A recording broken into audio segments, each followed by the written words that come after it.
Welcome to another episode of WTF Cinema.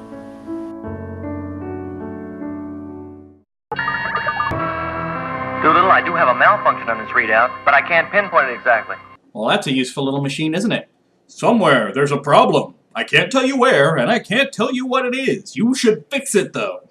So the guy manages to climb up into this itty-bitty elevator, which is barely big enough for one person to get in. And there's nobody in it. The entire time he's been struggling with not getting killed by this elevator, it's going up and down and up and down, and there's nobody in it. So not only can this elevator not take you anywhere, but there's nobody using it when it's going up and down. I mean, I get the point is for it to be threatening and he has to escape from this situation, but he shouldn't be in any real danger because there's nobody in the elevator telling it to go up and down, because there's no floors for people to get off at, and there's not room for people to get into the elevator in the first place. This is just stupid. Even better, it ends with him getting blown up, except he suffers no damage. He's a Looney Tune character. And that entire thing, all of it, took another 10 minutes. That's another 6 of this movie. That's pure padding delight. So now he's back to casually sauntering after the alien with no lights around him. Exciting! Finally, he shoots it with a gun, it deflates like a giant balloon. The end of the alien saga. Now it's time for us to get back to our main plot. Oh, that's right. We don't have one! 20 minutes left of this movie. And really, the only plot we've got so far is there's some guys in the ship and they blow up planets. That's it. Welcome to Dark Star. Now, one character does track down the fault that the computer noticed earlier. And since it's in an airlock, he has to put on his spacesuit.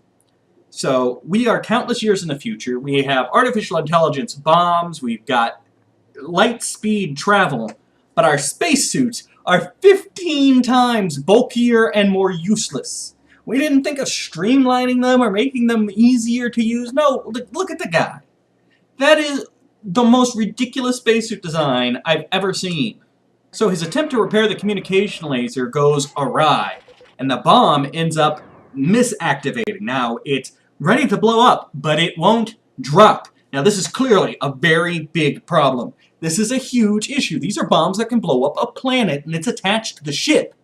So the computer alerts the crew with a sound that no man can ignore.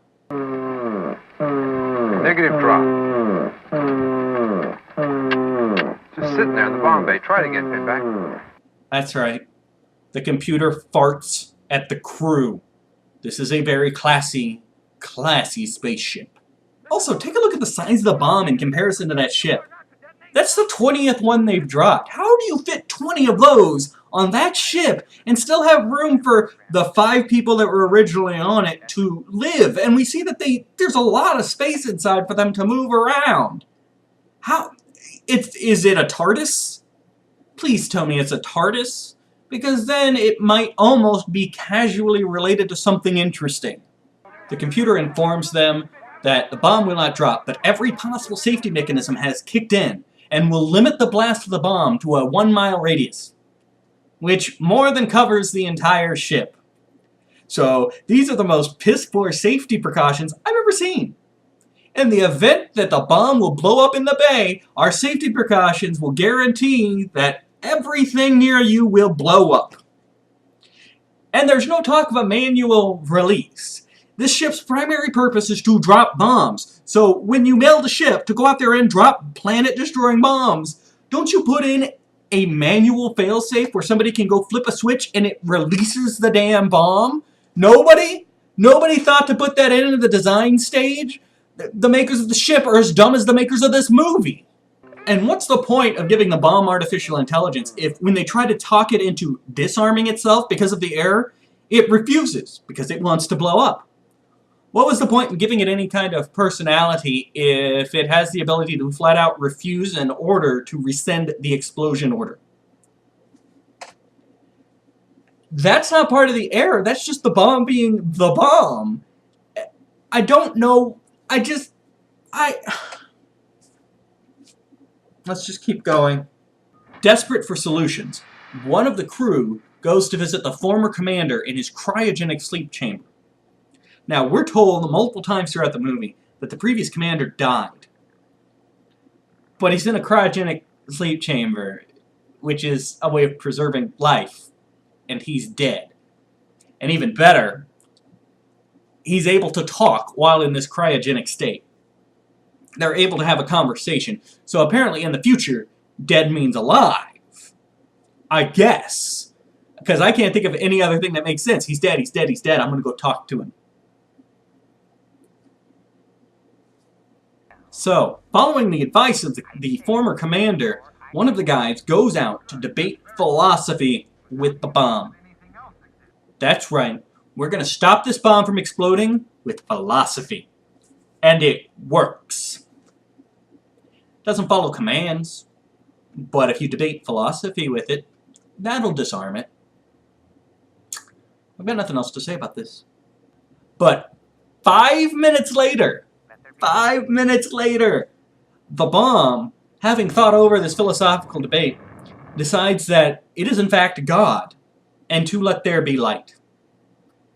It explodes, destroying the ship. The only survivors are two of the people who were outside the ship at the time that it exploded, one of whom burns up entering the atmosphere of the planet they were going to blow up, and the other of whom gets caught up in the gravitational well of a group of comets going by and flies off with them.